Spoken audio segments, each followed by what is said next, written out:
আরে ভাই তেমন কিছু না, ছেলে অনেক কষ্ট করে ঘামাই গেছে তো ওই জন্য মায়ের ওঙা দিয়ে ছেলের গামগুলো একটু মুছে দিচ্ছে আর কি।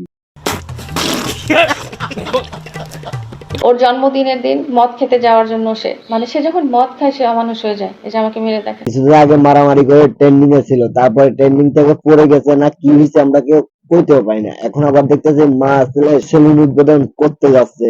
আল্লাহ সত্যি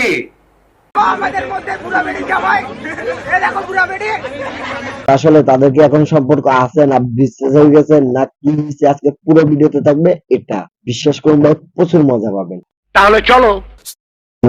বন্ধু এটার থেকে দরকার অনেক সংখ্যা, সবাই নামাজ পড়বা। হে গাইস, আসসালামু আলাইকুম, this is Raihan, welcome to মা ছেলে নতুন গল্প আর কি।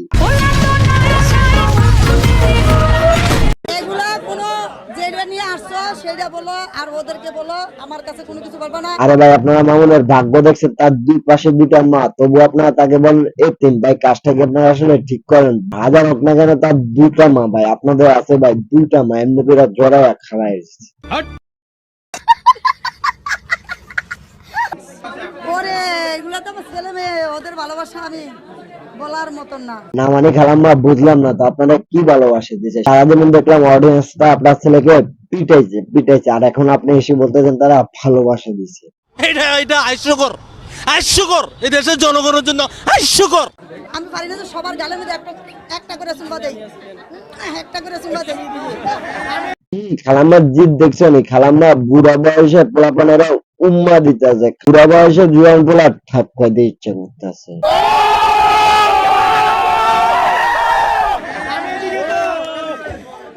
না মানে ভাই তোর মতো পোলা থাকাতে না থাকে ভালো। মা পোলা মানে উম্মা দিতেছে আর পোলা হাতের তালে দিতেছে। কি সমাজ, কি ব্যবস্থা!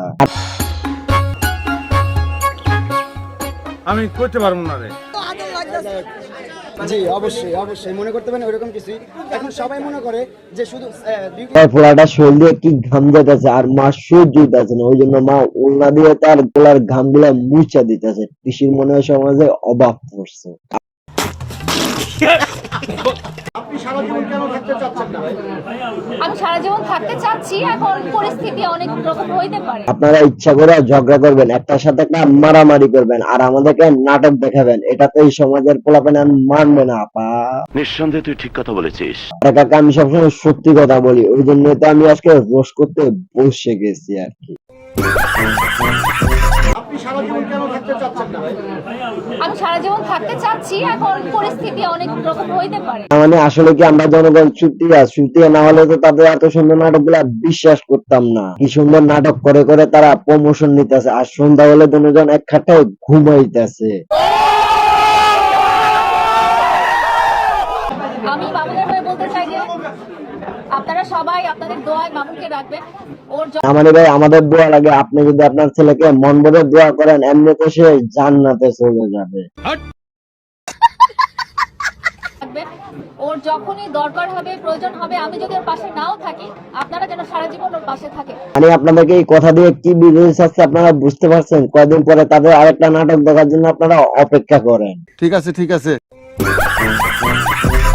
সাহায্যের হাতটা যেন সারা জীবন ওর দিকে বাড়িয়ে রাখেন, এটাই আমার।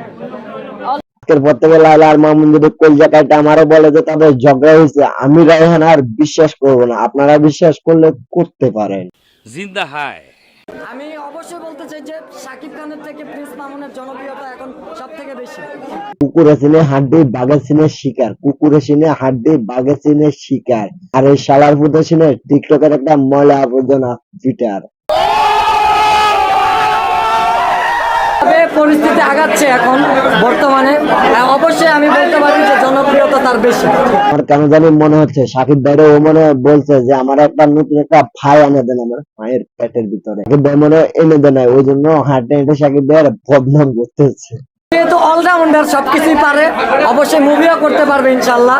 মানে ভাই আমরা তাদের শর্ট ফিল্ম দেখলাম, সবকিছু দেখলাম ভাই, মাপ চাই তাদের হাতে আমরা কোনো মুভি দেখতে চাই না। যদি তাদের মুভি দেখি রাইতের কাম পোলাপানে হাতে চালাবে। কাম টু দা পয়েন্ট, আমি আপনাদেরকে বলি ভাই আজকের পর থেকে যারা লায়লা আর মামুনের বিশ্বাস করবে আজ যাই হোক, তারা কখনো ভালো লোক হতে পারে না, তারা ওই টিকটকারের মতো প্রতিবন্ধী হতে পারে। নিঃসন্দেহে তুই ঠিক কথা বলেছিস। তো ভিডিওটা এই পর্যন্ত, যারা যারা শেষ পর্যন্ত দেখছেন অসংখ্য অসংখ্য ধন্যবাদ। চ্যানেল নতুন হলে প্লিজ চ্যানেলটাকে সাবস্ক্রাইব করবেন, ফেসবুক পেজ থেকে ফলো করবেন। আল্লাহ হাফেজ, আসসালামু আলাইকুম। আর হ্যাঁ, নামটা মনে রাখবেন।